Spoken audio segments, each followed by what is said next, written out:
QR code, la technostar du monde d'après. Bonjour Jérôme Bouteiller. Alors ces codes 2D qui sont constitués de carrés noirs sur fond blanc fleurissent de plus en plus chaque année.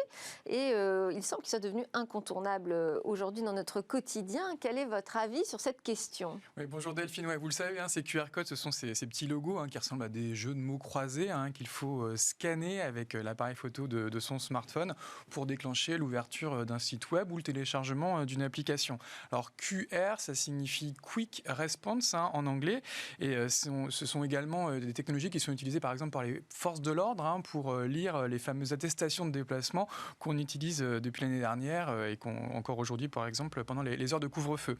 Et c'est d'ailleurs un QR code qui est utilisé, qui sert de logo pour l'application Tous Anti-Covid, et si on le scanne avec l'appareil photo de son smartphone, on ouvre tout simplement le site web tousanticovid.gouv.fr. Il faut quand même rappeler que cette techno, elle date de bien avant la crise Covid-19. Oui, le QR code, c'est en fait l'héritier du code barre, une technologie qui était apparue au siècle dernier, dans les années 30, et qui est encore omniprésente sur les emballages des produits que l'on peut acheter dans la grande distribution. Mais la capacité du code barre était limitée de 10 à 13 caractères selon les versions. Et dans les années 90, un japonais du nom de Masahiro Hara, alors ingénieur en chef chez Dentsu Wave, un sous-traitant de Toyota, a l'idée d'inventer un code barre en 2 dimensions qui a la capacité de stocker jusqu'à 7000 caractères, donc beaucoup plus qu'un code barre traditionnel.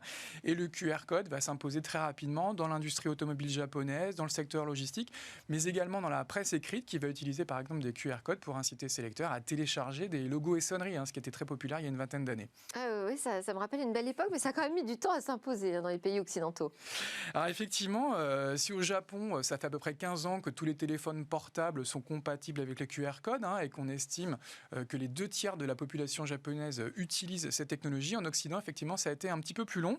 En France, on a eu un faux départ dans les années 2000 avec l'arrivée de la technologie iMode japonaise, lancée par Bouygues Telecom et qui permettait effectivement la lecture des QR codes. On a eu ensuite nos 3 grands opérateurs qui ont lancé ce qu'on appelait les flash codes, qui était une version un peu nationale du QR code, mais qui n'a pas eu beaucoup de succès.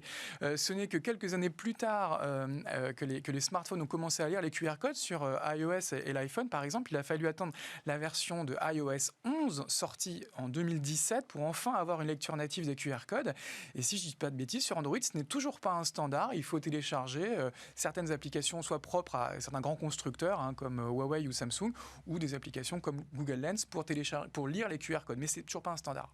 Alors, vous avez évoqué l'appli Tous Anti-Covid. Quelles sont les autres applications qui utilisent les QR codes aujourd'hui ? Alors, il y a 3 grandes familles d'applications en dehors des applications de santé. La première, c'est les applications de paiement. On a vu par exemple en Chine des géants comme WeChat Pay, Alipay adopter le QR code. En France, ça va être par exemple Lydia ou LifePay qui utilisent aussi le QR code pour déclencher un paiement entre particuliers ou entre une entreprise et un particulier. Et c'est aujourd'hui vraiment une technologie qui est très répandue dans l'univers du paiement, plus répandu même que le sans contact qu'on a tendance à utiliser en Occident. Deuxième grand secteur qui a massivement utilisé le QR code ces dernières années, c'est les réseaux sociaux, avec par exemple Snapchat, Messenger ou plus récemment Instagram, qui associe à chaque profil un QR code. Et là, à nouveau, c'est très simple, il suffit de scanner le QR code de ses amis pour l'ajouter à son réseau social.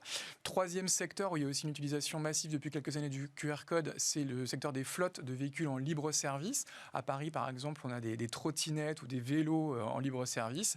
Et à nouveau, il suffit de scanner le QR code sur son vélo, par exemple, pour déverrouiller et puis pouvoir partir dans Paris. En balade. Et alors, est-ce que ce QR code, selon vous, sera la techno du monde d'après ?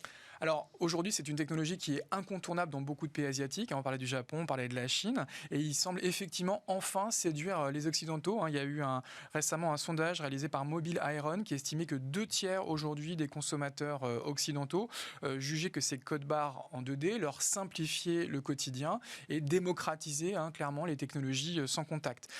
Ça pourrait aussi être une technologie qui serait au cœur des futurs passeports vaccinaux dont on parle et qui pourrait, dans quelques semaines, dans quelques mois, mois nous permettre à nouveau d'accéder à des lieux grand public, voire de voyager à l'étranger. Donc il faut s'attendre vraiment à ce que ce soit au cœur de ces passeports. Et on pourrait considérer que si les années 80 ont démocratisé le clic avec le clavier et la souris, si les années 2000 auront plutôt été celles du touch sur les écrans tactiles, les années 2020 seront peut-être celles du scan ou du snap avec la caméra de smartphone. Et clairement que ces QR codes sont la première véritable application grand public de réalité augmentée. Merci beaucoup. On va terminer avec 3 news rapides dans ce secteur mobile business. Alors sur le dernier déjà Mobile World Congress qui a eu lieu à Shanghai, il y a une démonstration technologique de marques chinoises forcément. Oui, des marques chinoises qui jouaient à domicile, Ouais. puisqu'elles étaient à Shanghai, et qui ont fait plusieurs démonstrations. Alors moi, j'ai retenu celle de Vivo, par exemple, qui est un constructeur chinois qui monte en puissance depuis quelques années, et qui a fait la démonstration de l'efficacité des ondes 5G millimétriques, l'évolution de la 5G, avec un stream live vidéo UHD 8K.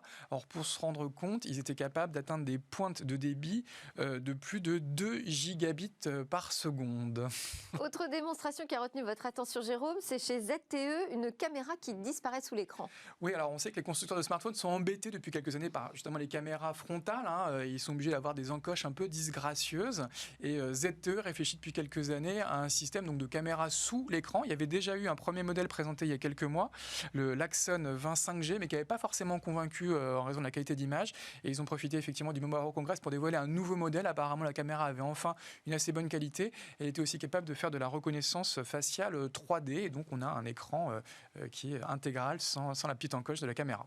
Parfait. Dernière innovation, c'est Oppo cette fois.